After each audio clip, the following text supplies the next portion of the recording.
So Caitlin works as the New York Region Organic Consultant for Rodale Institute. She supports growers across the Northeast in transitioning to organic production and applying for or maintaining organic and regenerative organic certifications.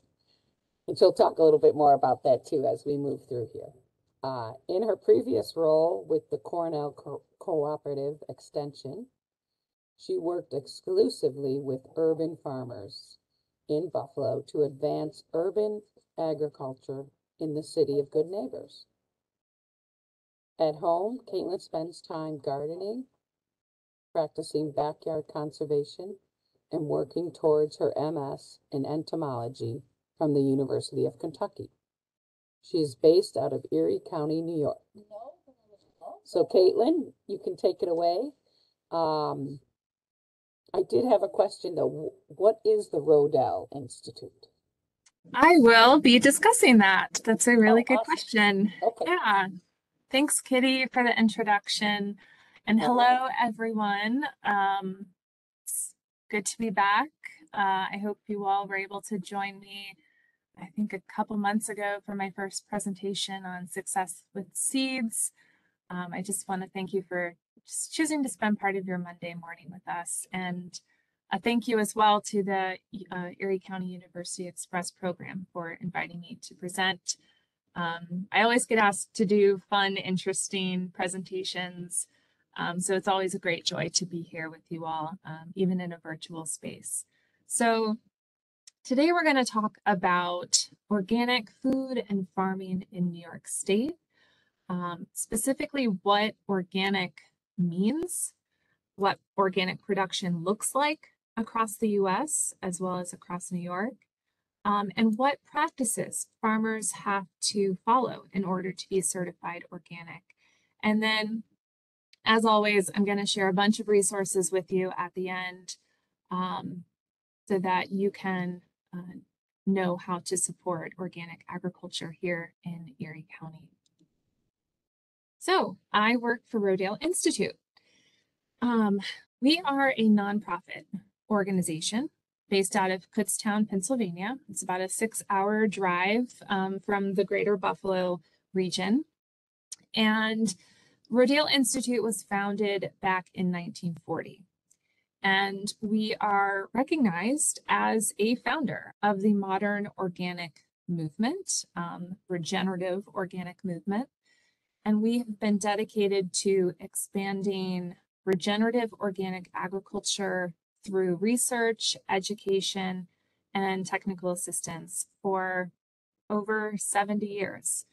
At the end of the day, we're all just really motivated to help farmers and consumers, policymakers, educators understand the connection between healthy soil, healthy food, and healthy people, which is, of course, what we're going to be talking a little bit about today.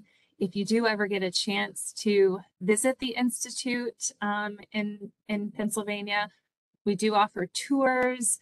The farm has a field day for the public in late July. That's just a fantastic educational opportunity. It's gorgeous. So if you get a chance to take a road trip this summer, I would encourage you to find your way to Kutztown, Pennsylvania. One of the other ways we support organic agriculture is through organic consulting. This program was started back in 2019 so that farmers or one-on-one assistance with transitioning to certified organic production. I am our team's entire state of New York, as well as the surrounding region. So let's see, Western Pennsylvania, and then but I'm located right here in Erie County in the Southtowns. Our team helps all types of farmers, fruit, vegetable, dairy, livestock, hay. So if you know a farmer that's interested in transitioning to organic production, or is at least entertaining the idea and want to know what the opportunities are, feel free to connect them with us, and I'll have my contact information at the end of the presentation. So I want to first start off by learning what organic means to you.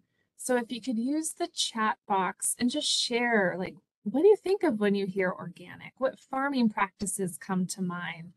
Are these good thoughts, bad thoughts? I'm curious to hear what you all have to say. So I'll give everyone a few minutes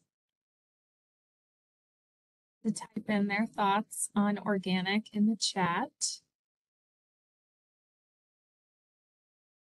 And if there are no thoughts, that's okay, because we're here to learn about what organic means. And just so people who are virtually here with us, the chat box is over to the right. It's that little air bubble. You just click on that and then type your message and hit enter. We are working on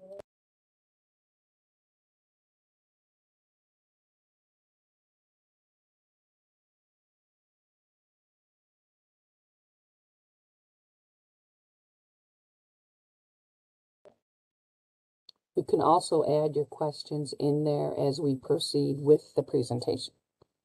So we should be all set, Caitlin.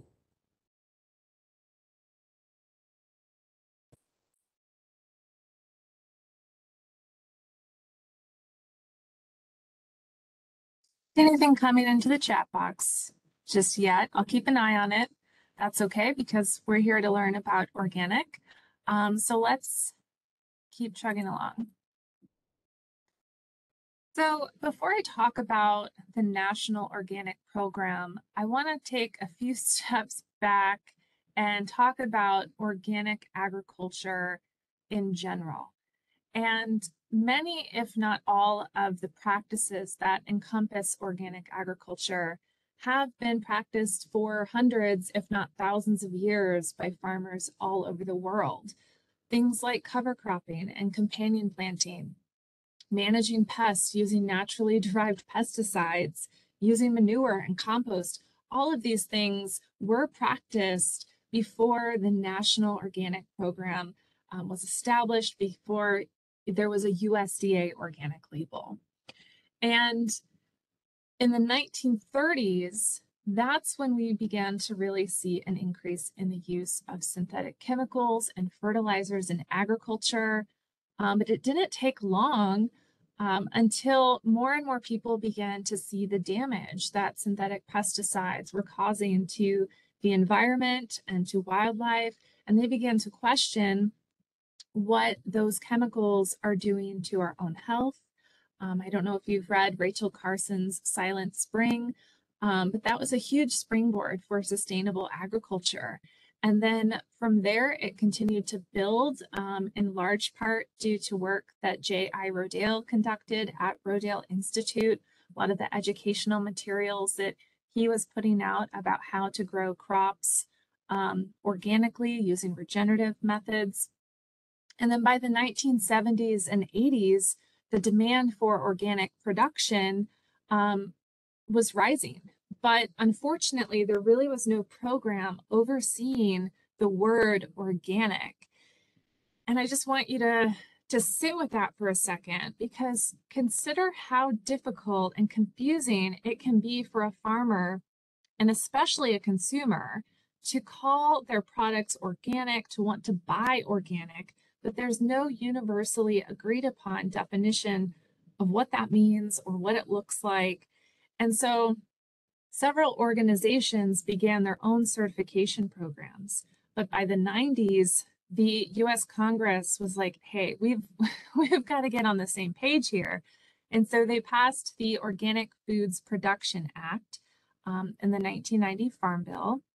And this advised the USDA to write down the rules and regulations for organic certification. And since then, organic has been a federally regulated and defined term. Now, organic agriculture is growing in the US. I want to take a look at some of the numbers from an organic census of agriculture. So there are more than 16,000 1,000 certified organic farms. It is, I think, incredibly wonderful to see so many farms invested in organics. But when we consider the total number of farms in the US, which is approximately 2 million, organic farming only makes up about 1%. 1%. So despite that, the organic industry reports that there are more than $9.9 billion in sales, and organic farmers are managing more than 5.5 million acres of certified organic crops and livestock. On top of that, at this time, there were more than 300,000 acres in transition to become certified organic. And then at the time of this survey, 73% of organic farmers reported that they planned to maintain their current level or increase organic production to meet consumer demand. So, how has organic production shifted over time? Well, the USDA began the organic survey in 2008, and since then, the number of organic farms, acres farmed, and value of organic products has increased significantly. Value of sales alone has tripled between 2008 and across the US, 82% of households on average are purchasing organic products. That means that everything they're buying is organic? No, but you don't have to buy all organic products to make a difference. It is exciting to see that a large percentage, 82% of households here in New York are buying organic. We'll see the impact of that of organic production in New York a few slides later. As we begin to talk about certified organic agriculture, I want to put it into perspective with other approaches to food and farming and how it compares. So starting on the left, we have conventional agriculture. So this approach generally relies on the use of chemical intervention, so pesticides, herbicides, synthetic fertilizers, genetically modified organisms, to produce crops. Regenerative is a term you may be hearing more and more. We could do an entirely separate presentation on this topic, but in short, the word regenerative is not regulated like organic is. It's not universally defined. And there's issue in that every person you talk to, every farmer, every crop consultant, service provider, may have a different idea of what it means to be a regenerative farm. And many thoughts in the regenerative world, many of the approaches focus on improving soil health, but they do not prohibit the use of conventional pesticides and synthetic fertilizers or GMOs. And then, again, it's not regulated. Then there's organic, which we'll discuss in depth over the next hour, and then regenerative organic, which can be viewed as beyond organic, and I'll touch on that at the end. A lot of what I have to present to you today is informed by the research that we do at Rodale Institute, especially our long-term research trials. So I'll be sharing some of the benefits of organic agriculture that we've discovered through this work. We have a vegetable systems trial that has been running for over 20 years and is designed to compare the nutrient density in organic versus so that we can answer the big question of, is organic food healthier or more nutritious than conventionally produced food?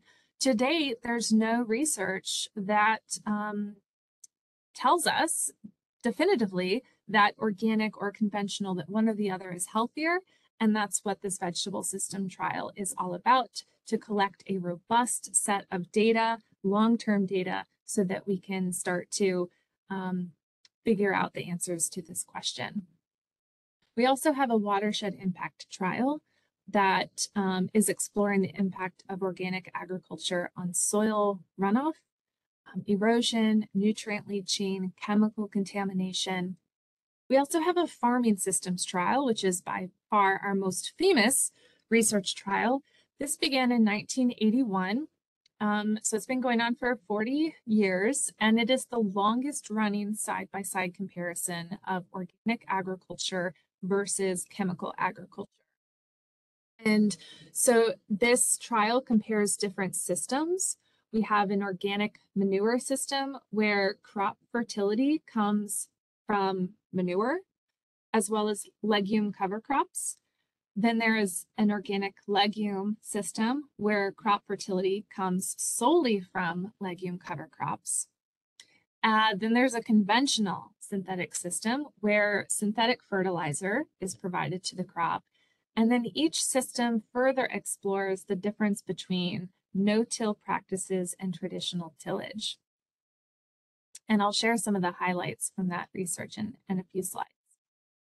So some of the numerous environmental benefits that are associated with farming organically. One, because organic farmers are required to rotate their crops, include cover crops, use minimal soil disturbance. They are helping to improve soil structure, soil organic matter, water retention.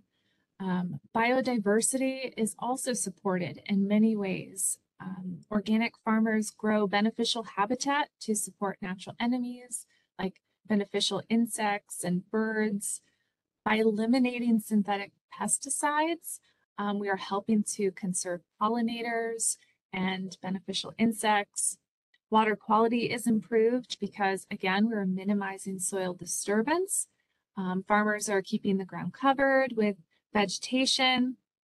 And through the elimination of synthetic fertilizers, we are reducing fertilizer runoff that causes pollution of ground and surface water.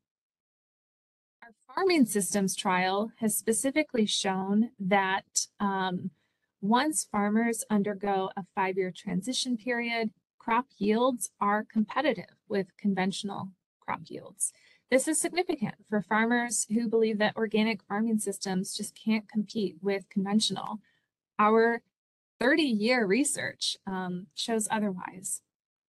When we look at in times of drought, organic systems produce yields that are 40% higher than conventional. So this hints that the soil structure is better, that perhaps the water holding capacity is better, and in turn, these soils are more resilient in times of environmental stress. Our research also shows that organic systems use 45% less energy, and they release 40% fewer carbon emissions because farmers are not relying on synthetically produced fertilizers. And then at the end of the day, they earn 3 to 6 times greater profits than conventional farmers, which is, of course, an important thing for people who make their living from growing crops. The economic benefits of organic farming are under-researched, in my opinion, but there's a new report from the Organic Trade Association that has some exciting findings.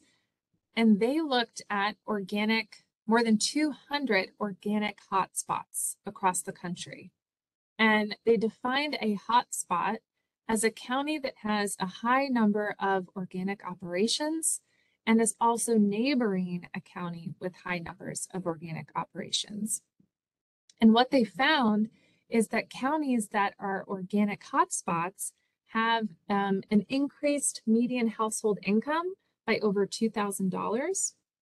And an organic hotspot also lowers a county's poverty rate by as much as 1.35%. So, why do farmers seek certification? Number one, customers want it. Transparency and sustainability is something that is becoming increasingly important. People want to buy products that are good for the earth, soil, and themselves. Being certified also allows farmers to broaden their markets from just selling at a farm stand or through a CSA. It now allows them to access markets like grocery stores and institutions like schools and hospitals and food hubs. Simply put, it aligns with their values. They may also want to advocate for more support from local, state, and federal governments. So telling legislators that they, as farmers, want more support for organic practices is one thing, but showing them by the numbers that certified organic agriculture is rising in their state, that they're interested in becoming certified organic, and that more sales are from certified organic production, that's going to be more convincing that we need more federal support for certified organic production. This is an important one. So if farmers are growing more than $5,000 in products and they want to market them as organic, they must be certified. And then if they are seeking other certifications like regenerative organic certification or real organic project certification, USDA organic is also a baseline requirement, and I'll circle back to that later. So, what does the process of organic certification look like? Well, the most important requirement is that land must be free of a prohibited substance for 3 years. Farmers must also develop an organic system plan. So this is a plan of how they will ensure organic integrity throughout their farm. What crops are they certifying? What fertilizers are they using? How are they managing pests? How are they improving soil health? They are also required to keep detailed records of everything from farm activities like transplant dates, harvest dates, pesticide applications, sales invoices, etc. And then they are inspected every year that they want to be able to market their products organically.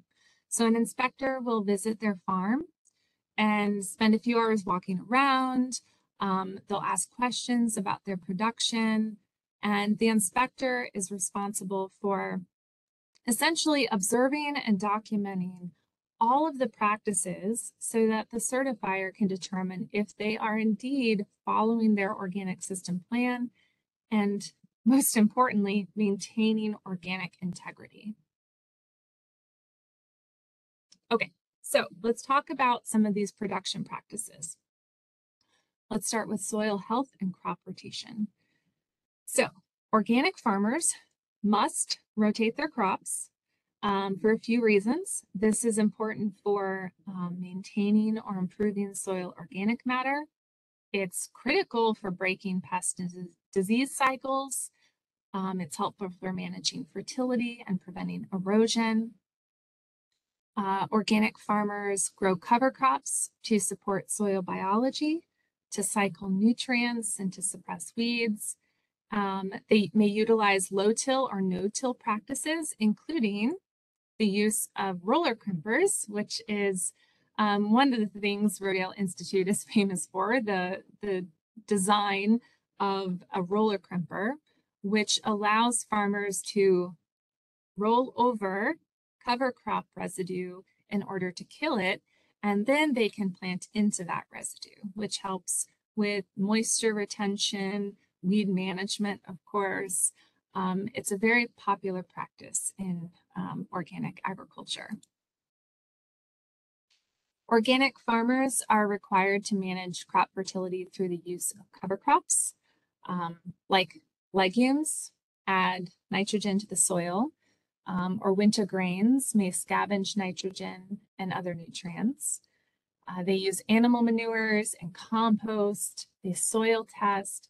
In fact, soil testing is required to guide micronutrient applications.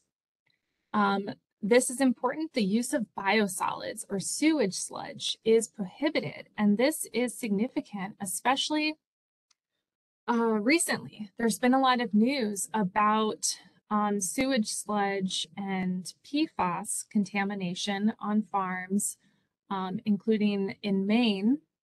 So PFAS, these are forever chemicals that research has linked to cancer and kidney disease and birth defects and liver problems. And many farmers, including organic, have been directly impacted by this, because even though organic farmers aren't allowed to apply sewage sludge or biosolids to their farms, to their land, maybe it was applied 10 years ago, 15 years ago, before an organic farmer decided to transition. And they are called forever chemicals. They can take years or decades to break down in soil, water, animals, plants, human bodies. So this has just been an important issue in organic agriculture. There are direct consequences for this type of contamination, and more states are realizing that, hey, maybe we shouldn't be applying sewage sludge to our farmland for all of the health reasons and contamination reasons. For disease management, organic farmers must rely on preventative practices. This is a common theme here. So disease prevention looks like rotating crops, planting disease-resistant varieties, improving plant health, and simple things like improving plant spacing to increase airflow, managing water so that you don't have moisture on your leaves, mulching. All of these things can help make sure that the environment is less favorable for disease development. And then only when these practices are insufficient can growers use allowed pesticides like fungicides on their crops. Thing with managing insect pests. So the emphasis is on cultural, physical, and biological practices that prevent pests from becoming issues. This looks like, again, crop rotation, using insect netting or growing in a protected environment like a high tunnel. Organic farmers also support natural enemies of pests by planting beneficial habitat, by reducing pesticide use. They may release natural enemies like lady beetles, or in the top right corner, we have some parasitic wasps that are beneficial for pest control. They might use practices like intercropping or companion planting, even things like adjusting planting dates so that vulnerable crops are not planted in sync when pest populations are high.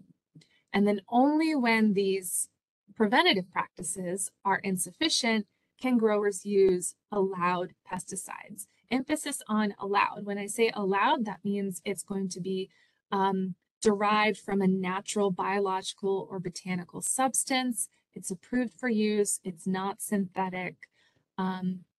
Allowed pesticides might be neem oil or Bacillus thuringiensis, also known as BT, or spinosad. Weeds are managed through mulching with fully biodegradable materials. This might be straw or wood chips, leaf mulch. They can mow weeds. They could use livestock to manage weeds. Hand weeding, flame weeding are all options. And then plastic mulch is often used. So you can see a picture of that in the bottom right. We've got some, it looks like squash and peppers being grown in plastic mulch. This is very effective for weed management, but even though it's allowed, organic farmers must remove the plastic mulch at the end of every season. We don't want this to degrade, in the soil and into tiny little pieces that we can never recover. So it's a requirement that growers remove it at the end of every season, and then they will reapply it the following season if they choose to go that route. Farmers are required to use organically grown seeds and annual seedlings only when an organic equivalent is not commercially available. Then they can use non-organically produced seed. However, it still must be untreated. So it cannot be treated with an insecticide or a fungicide treatment. And then genetically modified or engineered seeds or planting stock is explicitly prohibited in organic production. There are requirements for livestock farmers too. So these include things like livestock must be fed with 100% organic feed, which would include pasture that has to be managed organically. Farmers cannot use animal drugs, including hormones. Couldn't feed animals feed containing urea or manure. They couldn't feed plastic pellets for roughage. Those last two bullet points sound a little bit odd, but these are practices that are used in conventional livestock agriculture. They must also use preventative livestock healthcare practices. What that looks like is selecting breeds that are appropriate for your climate and environment, ensuring animals are healthy, rotating them on pastures so that pests like parasites don't build up. And they must also provide living conditions that accommodate the health and natural behavior of animals. So this includes providing year-round access to the outdoors, to shade, shelter, fresh air, clean water, direct sunlight. And then another requirement is that all ruminant animals, so cattle, sheep, goats, they must receive no less than 30% of their dry matter intake, their food from grazing. This is not extensive. There are more parts to the crop, organic crop regulations and the organic livestock regulations. So I'm just sharing highlights with you, but there are a lot of benefits to raising livestock organically.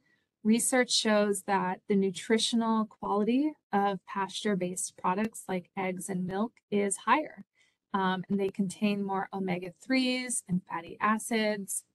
The soil improves over time as it's fertilized with manure from those animals. Grazing livestock is a great way to make use of marginal land that is not suitable for crop production. And then, of course, they can also help with weed management. And livestock provide an additional income stream for farmers and can help to distribute a farmer's workload throughout the year. So let's take a look at organic farms and organic food in New York. So we have 1,321 certified farms in New York. That is a 25% increase since. We are 7th in the US for organic sales with $298 million in organic product sales. That is up 38% or 82 million since 2016. And we rank 4th in the US, only behind California, Alaska, and Montana for certified organic acreage. We have 323,000 acres that are certified. That's up 22% or 59,000 acres since 2016. And at the time of this last organic survey, we had an additional 10,000 acres in transition in 2019. So organic agriculture is growing in this state, and we have a significant presence in the organic industry, which is something to be proud of, I think. So the #1 commodity here in New York is cow's milk. More than $121 million in sales come from cow's milk alone. And our top 5 organic vegetables are snap beans, squash, lettuce, tomatoes, and sweet corn. So I want to talk a little bit about how you can support organic agriculture as a consumer. The best way is to buy certified organic products. So when you're shopping, look for the USDA organic seal. The organic seal is used on products that are either 100% organic or they contain at least 95% of organic ingredients. If you see made with organic, that means 70 to 95% of organic ingredients are used. And if products have less than 70% of organic ingredients, then they are only allowed to individually list organic ingredients on the ingredient panel. So like if you were buying a package of hummus, it might just say organic chickpeas or organic tahini, if there was less than 70% of organic ingredients in that product. When purchasing meat and dairy, be sure to look for pasture-raised and grass-fed varieties. And then just get to know your farmers at the farmers market. Ask them about their production practices, because not all small producers are eligible or even required to become certified, but they may still be using organic methods. If you'd like to learn more about the organic regulations, you can visit the Code of Federal Regulations. It's out there on the internet, so that you know exactly what the rules say about practices and labeling, certification requirements. This will help you, I think, to be more informed when you're discussing production practices with farmers. I think one barrier for some consumers is that they see a higher price for organic products, and that may dissuade them from purchasing organic. And I think it's important to understand why organic products. The biggest reason really is that demand outstrips supply. Since 2008, organic sales have increased by 70%. But as I shared earlier, only 1% of farms of acreage is currently certified organic. A second reason is that there are a lot of government subsidy programs for conventional farmers, conventional agriculture. And those programs help to reduce the overall cost of production for those farmers, which means they can sell their products at a lower price. Organic farmers simply do not have access to those same subsidy programs. Another important reason is that we really just have to consider the true cost of food and who's paying it. I think it's important to consider the unintended environmental consequences of conventional agriculture. How might we as a society be paying in terms of climate change? How might we be paying for water pollution in our groundwater in the Gulf of Mexico? How are our farmers paying by growing in ways that do not support them financially or mentally or physically? And when you begin to think about how society is paying either literally or metaphorically for conventionally grown products, organic products don't really seem to be sold at a premium anymore. They are sold at the true cost of food. And then finally, organic is still new and approaching economies of scale.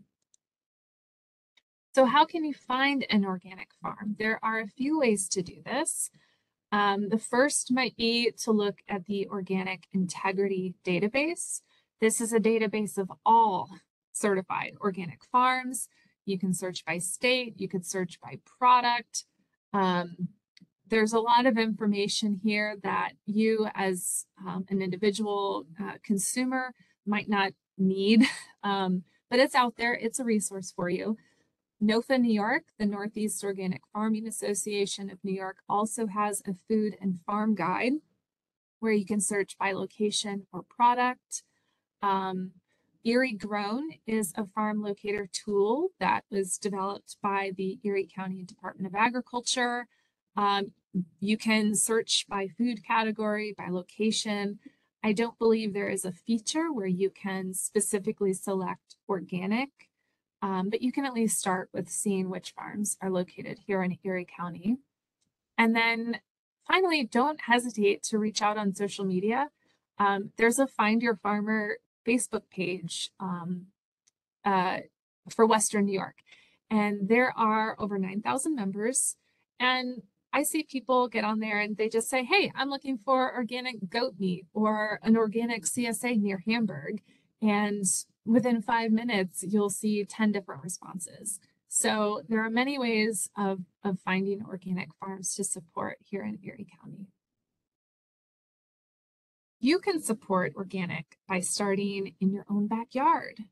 If you are not a gardener, you can begin organic gardening. If you are already doing things like composting your food scraps, planting beneficial habitat to support pollinators and natural enemies.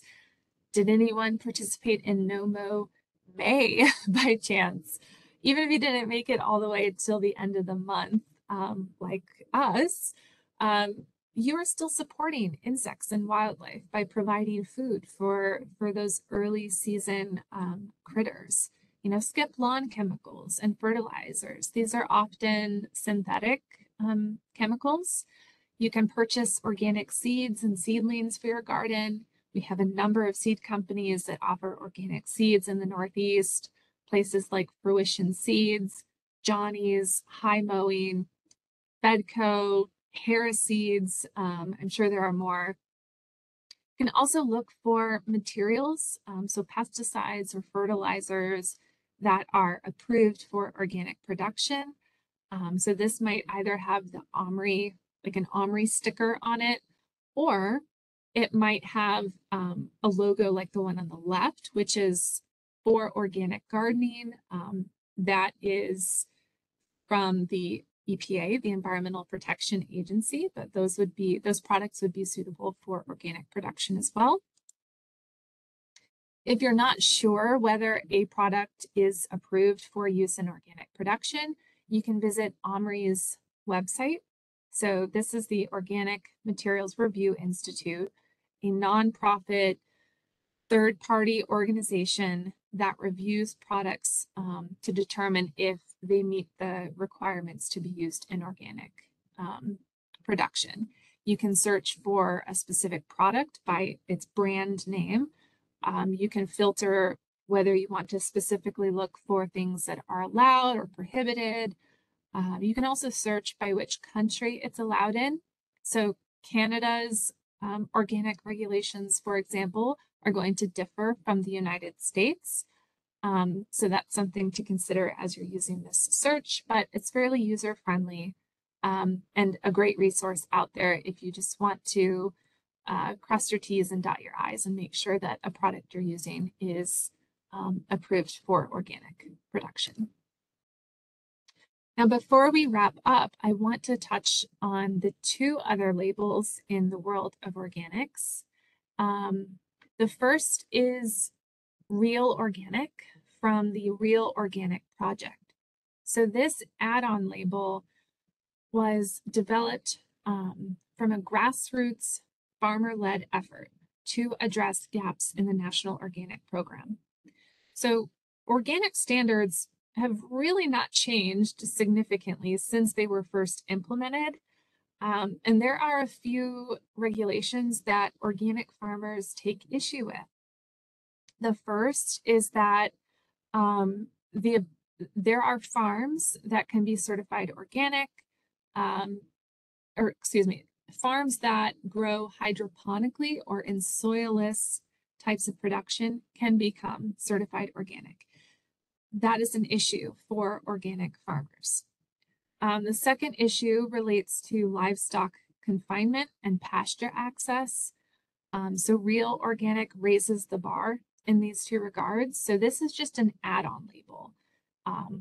It's voluntary, but you do have to be USDA certified organic before you can become Real Organic certified. The second label I want to address is Regenerative Organic certified. So the Rodale Institute introduced this certification as a more holistic, high bar standard that goes beyond organic, even beyond Real Organic, and also encompasses pasture-based animal welfare, fairness for farmers and workers, and even more robust requirements for soil health and land management. And This program is overseen by the Regenerative Organic Alliance. And this certification program really developed, again, from a need to address gaps in the National Organic Program, namely the soilless production. So aquaponics, hydroponics, currently allowed to become certified organic under the current rules. This is not allowed in regenerative organic. And that's because many farmers, organic farmers, many view the very foundation of organic agriculture as soil and sustaining it and improving it. And if you are not growing in soil, you should not be allowed to be certified organic. So there's also a need to address the growing interest in the regenerative agriculture movement. But again, there's a lack of agreement on what regenerative means. Many labels, certification programs are popping up that still allow the use of synthetic pesticides and herbicides and GMOs. Regenerative organic is the only certification program that requires USDA organic as that baseline requirement before they can call themselves regenerative organic. And then of equal importance is that the organic program does not address farmer and farm worker treatment and health. So the regenerative organic program ensures things like farmers and farm workers have good working conditions. They have a livable wage. They have the ability to organize. Again, these are all things that aren't addressed by USDA organic. So again, this is like an add-on label above USDA organic, just like real organic is. The last things I'll share with you are some resources. Firstly, Rodale Institute has a number of webinars and workshops on organic food and farming. You can find those on our website. We have several virtual courses as well that you can take at your own pace, including one on being a regenerative consumer. So this goes into even more depth on some of the things that I presented today on what it means to be organic, why you should support organic or regenerative organic farming. NOFA New York is an important resource here in the state. They host many summer field days, a summer conference, which I believe will be in Massachusetts this year because they're part of a larger NOFA organization for other Northeast chapters.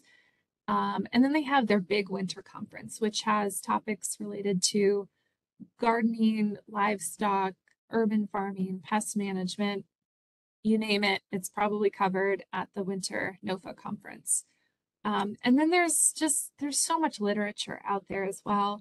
These are some of my favorite books devoted to organic farming and seed growing, pest management, and crop rotation. So if you have a resource that you would like to share, please do throw that in the chat box. But with that, I want to just thank you all again for spending some time with me this morning. I believe we have a few minutes for questions and resource sharing. So this is my contact information. If you'd like to reach out or know a farmer that is interested in becoming certified. So that's what I have for you all. And Kitty, I think we'll take questions. Sure, we do have a couple of questions in the chat, and then I can open it up to the others who want to speak their questions. So one question here is, can you say a little more about the fact government subsidies are not available to organic farmers? What's going on there? I don't know of the specific programs, but in general, conventional agriculture has historically been supported through more federal funding, especially through the Farm Bill, which is what guides funding for agriculture. across the country. And organic agriculture only makes up 1% of agricultural production in the US. And so therefore, most of the financial support that is out there for farmers is geared towards conventional production.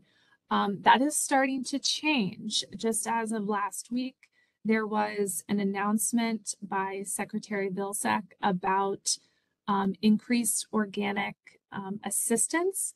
So organic farmers do have access to an organic cost share program. You do have to pay to be certified every year. That can be a barrier for farmers interested in becoming certified organic. And so the reimbursement program allows growers to submit, I believe it's up to $750 for reimbursement.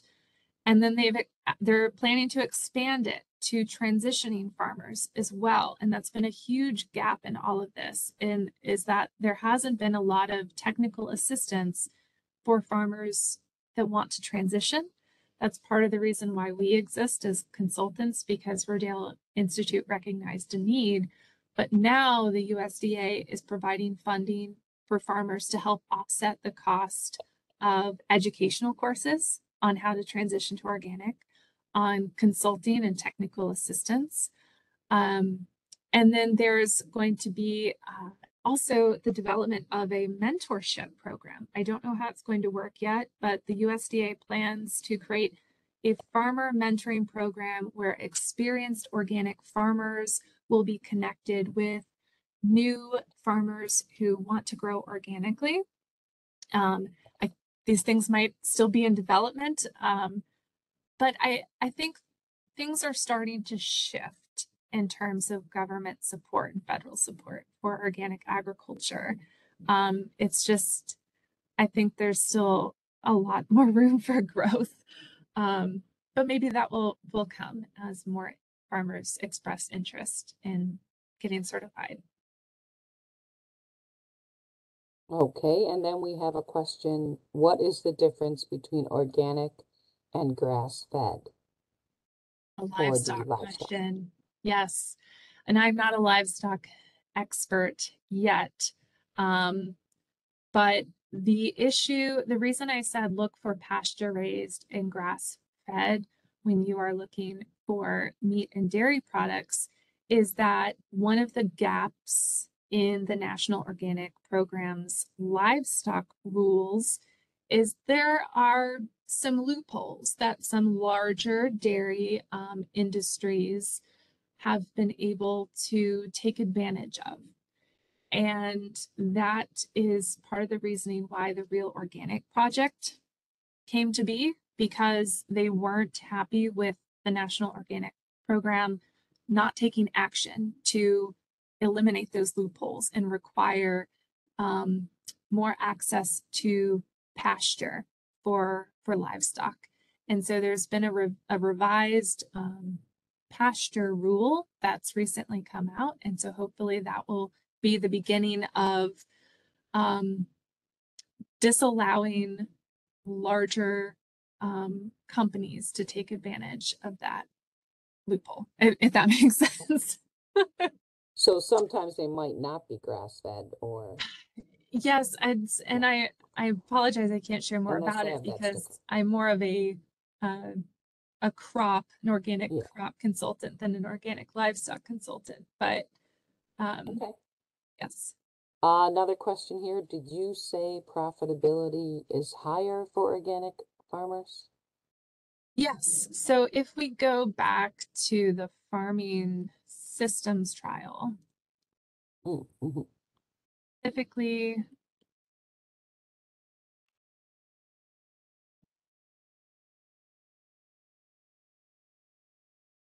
so in our farming systems trial, and this trial is focused on cash crops, so corn, soybean. In this research, we found that organic production is 3 to 6 times more profitable than conventional production in this trial. We have not explored profitability in a vegetable context, or even fruit, comparing organic to conventional. But in a cash crop type system, yes, we find that organic farming is more profitable than conventional. Okay. So, if we have other questions, I'll just unmute everyone for a little bit and see if we have anyone who wants to ask a question. Back to that resources page, just in case you wanted to jot down. And please do share other literature courses. Okay. I don't have to your phone. So everyone's unmuted. We have two call-ins if they have a question. Oh, that's great. It is. It is. And then we have Dave, Diane, Gwen, I saw you had some questions that we've answered, and then Karen.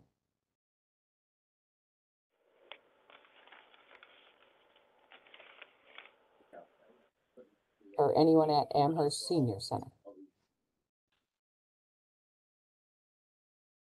Okay. I think we're good then.